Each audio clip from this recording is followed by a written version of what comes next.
स्वागत है दोस्तों आप सभी का हमारे YouTube चैनल पर। आज है 10 अक्टूबर और आज हम करेंगे द हिंदू का एडिटोरियल एनालिसिस। जो इशू है आज, जो इम्पॉर्टेंट भी है और इकोनॉमी पॉइंट ऑफ व्यू से आपके लिए एक अंडरस्टैंडिंग के लिए भी ज़रूरी है, वो है why India inclusive is not taking a Hanuman leap. देखिए, शुरू करने से पहले मैं आपको बता दूं कि ओवरऑल इसमें जो है ये बताया गया है कि कहाँ कहाँ जो है खामियां रही हैं, क्या पिछली सरकार से इस सरकार को विरासत में मिला है और फर्दर क्या हो सकता है इसको इम्प्रूव करने के लिए कि इकोनॉमी जो है सही ट्रैक पे आ जाए। तो क्या है ये इंडिया इंक्लूसिव, क्या है वो एक बार बता देता हूँ। बेसिकली इंडिया इंक्लूसिव का मतलब है, ये एक टर्म है जिसे यहाँ की इंडिया की मीडिया यूज़ करती है फॉर्मल सेक्टर के लिए। जी हाँ, फॉर्मल सेक्टर के लिए यूज़ करती है इंडियन मीडिया और उसी को कहते हैं इंडिया इंक्लूसिव। तो अभी क्या है कि फाइनेंस मिनिस्टर हैं हमारी जो निर्मला सीतारमण जी, उन्होंने कुछ समय पहले कुछ मीटिंग बुलाई थी कॉरपोरेट घरानों के साथ और उन्होंने वहाँ अपना कंसर्न एक्सप्रेस किया था कि क्यों कॉरपोरेट इन्वेस्टमेंट नहीं बढ़ रही है, स्लगिश कॉरपोरेट इन्वेस्टमेंट क्यों है हमारे यहाँ, बावजूद इसके कि गवर्नमेंट जो है बहुत सारे बिजनेस फ्रेंडली इनिशिएटिव्स ले रही है। और सबसे बड़ी बात कि गवर्नमेंट ने रिडक्शन किया है कॉरपोरेट टैक्सेस में। आप जानते हैं कि पिछले कुछ समय में आरोप लगते रहे हैं सरकार के ऊपर कि उन्होंने कॉरपोरेट टैक्सेशन में बहुत ज़्यादा छूट दी है कॉरपोरेट को, और कॉरपोरेट घरानों को जो है ये सरकार फेवर करती है। वहीं डेटा जो है आपका जो निकल के आया है वो बताता है कि अभी के दौर में जो कॉरपोरेट टैक्स है वो 30% से घटाकर 22% कर दिया है, 30% से घटा के 22% कर दिया है। और अगर नई मैन्युफैक्चरिंग कंपनीज कोई सेटअप करेगा तो उनके ऊपर मैन्युफैक्चरिंग के ऊपर 25% होता था, लेकिन वो भी घटाकर 25% से 15% कर दिया है। तो काफ़ी अच्छी जो है आपका कॉर्पोरेट रिडक्शन की है, कॉर्पोरेट टैक्सेस में छूट दी है ताकि कॉर्पोरेट्स घराने आएँ और इन्वेस्टमेंट करें। और उनकी इन्वेस्टमेंट से आप समझते हैं एक विशियस सर्कल प्रोड्यूस होता है जिससे आपका एम्प्लॉयमेंट मिलती है। एम्प्लॉयमेंट अगर मिलेगी तो आप समझिए कि उससे डिमांड क्रिएट होगी, डिमांड क्रिएट होगी तो आप ये समझिए कि जीडीपी बढ़ेगा, और जीडीपी बढ़ेगा तो ओवरऑल इकोनॉमी का ग्रोथ होगा।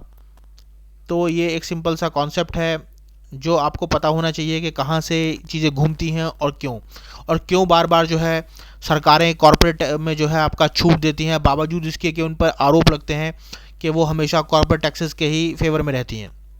वहीं राइटर आगे बताते हैं कि सीतारमण ने, जो फाइनेंस मिनिस्टर हैं, उन्होंने एक रिटॉरिक तरीके से, मतलब एक जुमलेबाजी करके उन्होंने एक शब्द का प्रयोग कर दिया। उन्होंने कहा, जिस प्रकार भगवान हनुमान को जामवंत जी ने उनकी ताकत के बारे में याद दिलाया था, क्या सरकार को ज़रूरत है आप कॉरपोरेट घराने की ताकत को याद दिलाना।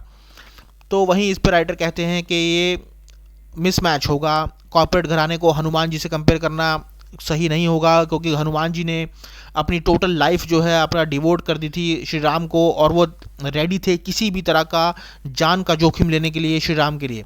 वहीं प्राइवेट फर्म्स जो हैं आपकी, जो कॉरपोरेट घराने हैं, वो केवल और केवल प्रॉफिट एक्सपेक्टेशंस के लिए काम करते हैं, प्रॉफिटेबिलिटी के लिए काम करते हैं, और अगर उन्हें किसी वेंचर में प्रॉफिट नहीं मिलेगा तो वो तब तक उस कारोबार में या उस काम में हाथ ही नहीं डालेंगे। तो आप इसको जो है हनुमान जी से कंपेयर नहीं कर सकते। वहीं ओवरऑल आप अगर माने तो जो इंडिया में प्राइवेट इन्वेस्टमेंट है वो कम से कम 75% है टोटल कैपिटल एक्सपेंडिचर के, या टोटल कैपिटल फॉर्मेशन के जो इकोनॉमी में होता है। देखिए, कैपिटल फॉर्मेशन का मतलब है कि जो भी पैसा इन्वेस्टमेंट के रूप में लगाया जा रहा है वही कैपिटल फॉर्मेशन होता है। तो जो टोटल है कैपिटल फॉर्मेशन हमारी इकोनॉमी का, वो 75% है जो प्राइवेट सेक्टर द्वारा किया जा रहा है। तो आप समझिए कि 75% मतलब कितना ज़्यादा हो गया। तो ये कितना ज़्यादा ज़रूरी है कि ये प्राइवेट इन्वेस्टमेंट रिवाइव करे ताकि हमारी जो इकोनॉमी है वो सस्टेनेबल तरीके से इसी तरह मूव करती रहे आगे भी। वहीं उन्होंने बताया है कि पिछले कुछ सालों में क्या दिक्कतें जो हैं करंट सरकार को जो है झेलनी पड़ी हैं और क्या उन्हें पिछली सरकार से विरासत के रूप में मिला है।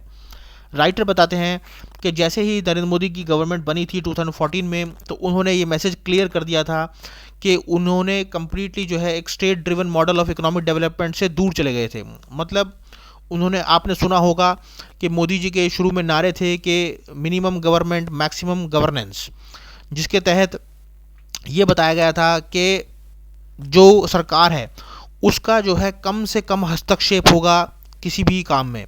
मतलब मार्केट फोर्सेस और कैपिटलिस्ट फोर्सेस को जो है डिमांड और सप्लाई के बेसिस पे ही जो है छोड़ दिया जाएगा, और उसमें जो है गवर्नमेंट का कोई भी इंटरफेरेंस नहीं रहेगा।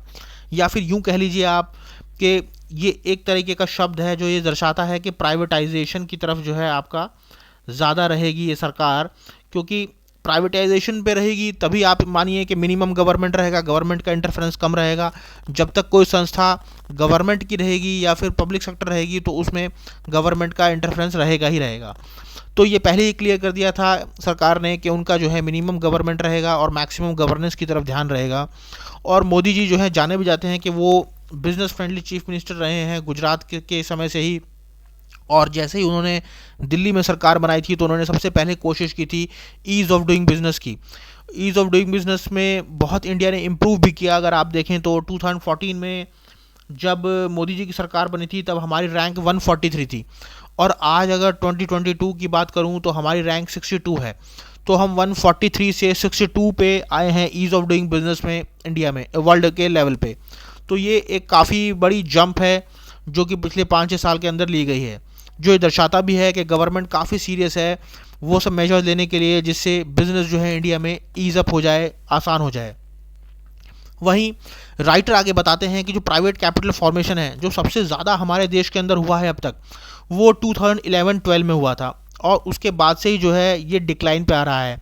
गिरावट देखने को हमेशा मिलती रही है प्राइवेट कैपिटल फॉर्मेशन में, और प्रेजेंट गवर्नमेंट को ये विरासत में मिला है, क्योंकि 2014 में जब सरकार आई थी और पीक पे जो है आपका 2011-12 में था, तो 12 के बाद से जो है इसके अंदर डिक्लाइन देखने को मिला है, और प्रेजेंट गवर्नमेंट को इसी का ही भुगतान भी करना पड़ रहा है। वहीं जो करंट सरकार है, जैसा कि उसने पहले ही बता दिया था कि वो मिनिमम गवर्नमेंट और मैक्सिमम गवर्नेंस पे रहेगी, तो उन्होंने ज़्यादा पब्लिक इन्वेस्टमेंट भी नहीं की। ये भी एक जो है कारण है इसका कि बहुत सारे सर्कमस्टांसेस जो हैं उस तरह के नहीं हैं आज हमारी इकोनॉमी में।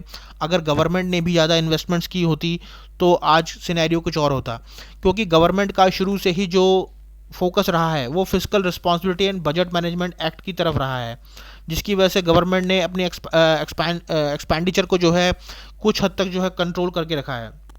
देखिए, fiscal responsibility and budget management act है क्या ये एक fiscal responsibility and budget management act जो है पास हुआ था, जिसके तहत ये डिसीजन लिया गया था कि हम अपने फिस्कल डेफिसिट और रेवेन्यू डेफिसिट्स को जो है कंट्रोल में रखेंगे। और इसमें जो अभी 2021 के अंदर जो टारगेट था वो ये था कि फिस्कल डेफिसिट को हम 6% के आसपास लेके आ जाएंगे, और रेवेन्यू डेफिसिट जो है आपका उसको कम से कम 4% के आसपास लेके आ जाएंगे। तो कोशिश ये है आपकी कि आने वाले समय में जो है जो फिस्कल डेफिसिट और रेवेन्यू डेफिसिट है उनको और कम किया जाए। तो ये कम कब कैसे होगा? ये तभी होगा जब सरकारें अपने खजाने से कुछ खर्च नहीं करेंगी, एक्सपेंडिचर नहीं करेंगी, तो वो फिस्कल डेफिसिट ऑब्वियसली उनका कम हो जाएगा। और आप देख सकते हैं कि इस तरह के fiscal responsibility and budget management act के वजह से ही, मतलब फिस्कल डेफिसिट और रेवेन्यू डेफिसिट इनको कम करने के लिए सरकार अग्निवीर जैसी स्कीम लेके आ रही है, ताकि जो है उनको पेंशन ना देनी पड़े, उनका डेफिसिट ना बढ़े।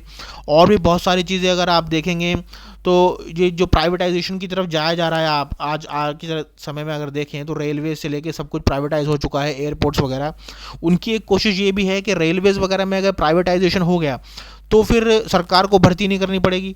सरकार को भर्ती नहीं करनी पड़ेगी तो उस तरह का उनका सैलरी या दूसरे खर्चे कम हो जाएंगे, और सारा काम जो है प्राइवेट करेगी, तो उनसे उनका फिस्कल डेफिसिट, रेवेन्यू डेफिसिट ये सब कंट्रोल में रहेगा। तो इन्हीं सब चीज़ों पे जो है ध्यान देते हुए ये सरकार जो है अपना डेफिसिट्स को कंट्रोल करना चाहती है, और जिसकी वजह से पब्लिक इन्वेस्टमेंट भी नहीं हो पाई है। और पब्लिक इन्वेस्टमेंट ना होने की वजह से ही आप देख रहे हैं कि ऑलरेडी प्राइवेट इन्वेस्टमेंट लो है और पब्लिक इन्वेस्टमेंट भी लो है, तो हमारे यहाँ जो इकोनॉमी के सेंटीमेंट्स हैं वो थोड़े से डाउन है। फर्दर जो बूम है, जो इकोनॉमी के अंदर जो बूम देखने को मिला था वो 2008 में देखने को मिला था, और 2008 के में जो क्राइसिस आया लीमन ब्रदर्स वाला, उसके बाद से ही इकोनॉमी के अंदर कुछ ऐसा उछाल नहीं देखने को मिला है। हालांकि जो बताया जा रहा है कि 2011 तक हाईएस्ट कैपिटल फॉर्मेशन था, वो इसलिए पॉसिबल हो पाया क्योंकि प्रणब मुखर्जी ने जो उस वक्त फाइनेंस मिनिस्टर थे एक फाइनेंशियल स्टिमुलस पैकेज जो है लॉन्च किया था, जिसकी वजह से इकोनॉमी काफ़ी समय तक जो है सस्टेन रही। ओवरऑल जब मोदी जी जो है सरकार में आए, केंद्र में आए, तो पब्लिक इन्वेस्टमेंट में इतना ज़्यादा ग्रोथ देखने को नहीं मिला। वहीं एग्रीकल्चर ग्रोथ भी आपका मैं बताऊं तो बहुत ज़्यादा, लगभग 1%, 2% इसी के ही इर्द गिर्द घूमता रहा है जब से सरकार बनी है। वहीं ग्लोबल फाइनेंशियल क्राइसिस आ गया।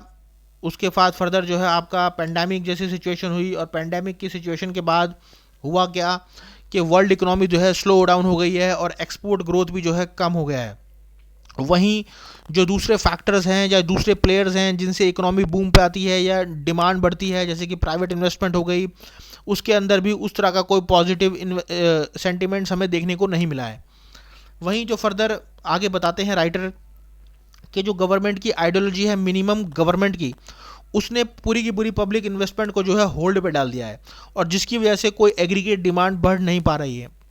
ऑलरेडी मैंने आपको बता दिया कि इंडिया में जो अभी करंट गवर्नमेंट है उनकी जो पॉलिसी है वो मिनिमम गवर्नमेंट की है, मतलब वो कम से कम गवर्नमेंट का इस्तेमाल करेंगे, कम से कम आपका पब्लिक इन्वेस्टमेंट करेंगे, और पब्लिक इन्वेस्टमेंट नहीं करेंगे तो आपका जो एग्रीगेट डिमांड है वो इतनी अच्छी नहीं बढ़ेगी, और आप पब्लिक इन्वेस्टमेंट नहीं करेंगे तो प्राइवेट का भी कॉन्फिडेंस नहीं बढ़ेगा, और जो एक्सोजेनस फैक्टर्स हैं यानी कि जो प्राइवेट फैक्टर्स हैं, प्राइवेट वाले फैक्टर्स हैं, जो बाहर के फैक्टर्स हैं, वो भी आपका इतना कॉन्फिडेंस नहीं दिखाएंगे सरकार के अंदर। तो ज़रूरी है कि अभी जो सरकार है वो एनर्जाइज करे इस सिचुएशन को पब्लिक इन्वेस्टमेंट के थ्रू, क्योंकि ऑलरेडी दो बड़े वाक़या हो चुके हैं सरकार में, एक डीमोनेटाइजेशन, दूसरा जीएसटी। इन दोनों ने जो है आपका प्राइवेट की कमर तोड़ दी है, प्राइवेट इन्वेस्टमेंट को जो है बहुत बड़े लेवल पे जो है आपका अफेक्ट किया है। और आपको चाहिए इसमें कि आपके अंदर जो देखिए बार बार क्या हो रहा है डीमोनेटाइजेशन और जीएसटी से, ये दिखा रहा है कि पॉलिसी जो है बहुत फ्रीक्वेंटली जो है चेंज हो रही है। बार बार आप इस तरह का डिसीजन लोगे तो इन्वेस्टर को जो है अपनी चिंता होने लगती है, उसे लगता है कि कहीं क्या मैं यहाँ पे 10 साल 20 साल अगले 40 साल तक धंधा कर पाऊंगा या नहीं, क्योंकि कभी जीएसटी कभी डीमोनेटाइजेशन, और आप जो है एक लगातार किसी ना किसी रिफॉर्म के मूड में रहते ही हैं, तो वो भी आपका अफेक्ट करता है प्राइवेट इन्वेस्टमेंट को। वहीं प्राइवेट इन्वेस्टमेंट गिरी है, इसमें कोई शक नहीं है, और आप बार बार अगर आंकड़े देखें पीछे के तो आपको पता लगेगा कि हर रिसेशन या हर स्लो डाउन के बाद जो आपका एक सिग्निफिकेंट ग्रोथ देखने को मिला है वो केवल और केवल पब्लिक इन्वेस्टमेंट की वजह से ही मिला है। चाहे वो 1947 हो, 1950 का वाक़या हो, 1970 हो, 2000 या फिर 2008 का ग्लोबल फाइनेंशियल क्राइसिस, ये सब जो है आपके इन सब से उभर तभी पाया है कोई भी देश या हमारा देश जब पब्लिक इन्वेस्टमेंट ज़्यादा हुई है। क्राउडिंग इन का मतलब क्या होता है और क्राउडिंग आउट का मतलब क्या होता है, ये मैं आपको बता देता हूँ। ये बहुत इंपॉर्टेंट है इस पूरे के पूरे इन्वेस्टमेंट के साइकिल में। देखिए क्राउडिंग आउट का मतलब ये होता है कि जब आपने जो है पब्लिक सेक्टर स्पेंडिंग इतनी ज़्यादा हो गई है कि वो प्राइवेट सेक्टर को बाहर निकाल दे रही है, या फिर यूँ कह लीजिए कि क्राउडिंग आउट का मतलब है एक ऐसी सिचुएशन जहाँ आपने इंटरेस्ट रेट इतने ज़्यादा इंक्रीज़ कर दिए हैं, जिसकी वजह से प्राइवेट इन्वेस्टमेंट जो है वहाँ पे आपका इन्वेस्ट नहीं करना चाहता है। ठीक है, आप अगर इंटरेस्ट रेट बढ़ा देंगे तो प्राइवेट क्यों ही आपसे पैसा लेगा, और क्यों पैसा, जब वो पैसा ही नहीं लेगा तो कहाँ से आप कि उसमें इन्वेस्ट करेगा, तो इसको कहते हैं क्राउडिंग आउट। वहीं क्राउडिंग इन का मतलब है कि जब कोई भी सरकार पब्लिक इन्वेस्टमेंट करती है, इंफ्रास्ट्रक्चर बनाती है, पोर्ट्स बनाती है, रोड्स बनाती है, हाईवेज बनाती है, एयरपोर्ट्स, रेलवेज, इस तरह की कंस्ट्रक्शन करती है, तो इसको बोलते हैं पब्लिक इन्वेस्टमेंट करना। और जब इस तरह की पब्लिक इन्वेस्टमेंट होती है तो होता है क्राउडिंग इन, मतलब तब जो है प्राइवेट इन्वेस्टर्स यहाँ पे आकर पैसा लगाने की इच्छा रखते हैं और उन्हें लगता है कि हाँ इन्होंने सब कुछ नीचे का बेस बना दिया है, अब हम इस बेस के ऊपर बैठ के काम कर सकते हैं और अपना धंधा जो है यहाँ दिन दुगनी चार चौगनी जो है उन्नति कर सकते हैं। तो इसी के बेसिस पे चलता है पूरा का पूरा सिस्टम, क्राउडिंग इन क्राउडिंग आउट पे। वहीं मोदी गवर्नमेंट के ऊपर यही आपका ये लगाया जा रहा है कि वो कैपिटल फॉर्मेशन में इतना स्ट्रांग नहीं है, इतना अच्छा परफॉर्मेंस नहीं दिखा पाए हैं, स्पेशली वो बार बार हवाला देते हैं पेंडेमिक का।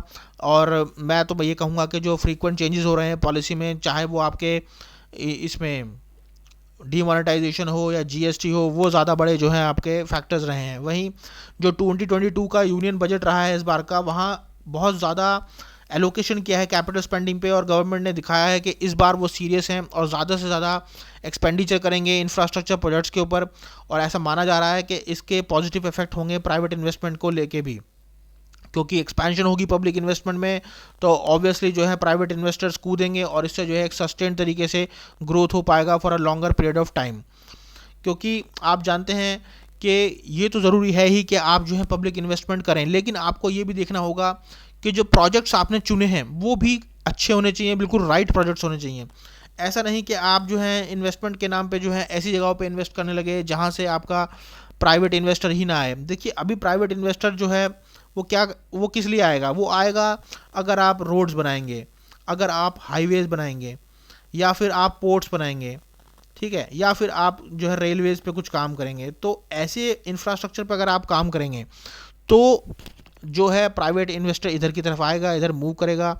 इसलिए ज़रूरत ये है कि आप सही प्रोजेक्ट्स को चुनें, उन प्रोजेक्ट्स को चुनें जो कि फर्दर इंफ्रास्ट्रक्चर को इन्हांस करेंगे, और स्टेट गवर्नमेंट के साथ भी जो है आप तालमेल अच्छा कर सकते हैं, ताकि जो है वहाँ स्टेट का भी जो है दुरुपयोग ना हो, उपयोग हो बेहतर तरीके से। फर्दर दूसरा जो इम्पोर्टेंट पॉइंट है कि इन्फ्लेशन बहुत ज़्यादा हो रही है हमारी कंट्री में फ़िलहाल के हाल के समय में। तो ये इन्फ्लेशन जो है ये भी पब्लिक इन्वेस्टमेंट को अफेक्ट कर सकता है। ज़रूरत है कि इस बढ़ती हुई इन्फ्लेशन को जो है कंट्रोल में रखें, और इसके लिए चाहिए आपका कि एग्रीकल्चर प्रोड्यूस को ज़्यादा से ज़्यादा बढ़ाएं, एग्रीकल्चर प्रोड्यूस को बढ़ाएं। इसके अलावा जो दूसरे चीज़ें हैं, ब्लैक मार्केटिंग या होर्डिंग हो रही है, उसको जो है आपका कंट्रोल किया जाए। वहीं इंडिया का जो इंपोर्ट डिपेंडेंस है उसको भी कम करने की कोशिश करनी चाहिए, क्योंकि इंपोर्ट अभी जो है हमारे लिए ठीक नहीं होगा। बेहतर ये होगा कि हम एग्रीकल्चर प्रोड्यूस के ऊपर ज़्यादा ध्यान दें। और दूसरी तरफ वेजिटेबल सप्लाई में भी बहुत ज़्यादा शॉर्टेज देखने को मिल रही है। तो ओवरऑल देखा जाए तो सप्लाई साइड मेजर्स के ऊपर हमें काम करने की ज़रूरत है, ताकि हम फूड इन्फ्लेशन को ख़त्म कर सकें।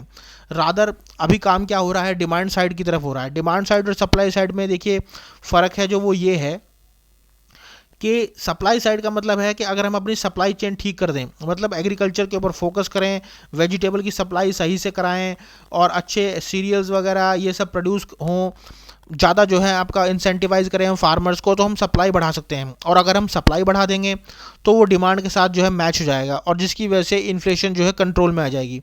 तो ये काम जो है अभी के समय में किया जा सकता है। वहीं गवर्नमेंट ने भले ही जो है एक स्लगिश प्राइवेट इन्वेस्टमेंट उनको विरासत में मिली हो, इसका वो बहाना ओवरऑल नहीं कर सकते। ये करंट सरकार का भी कुछ ऐसे एक्शंस रहे हैं जिन्होंने इन्वेस्टमेंट क्लाइमेट को बहुत ज़्यादा तरीके से अफेक्ट किया है।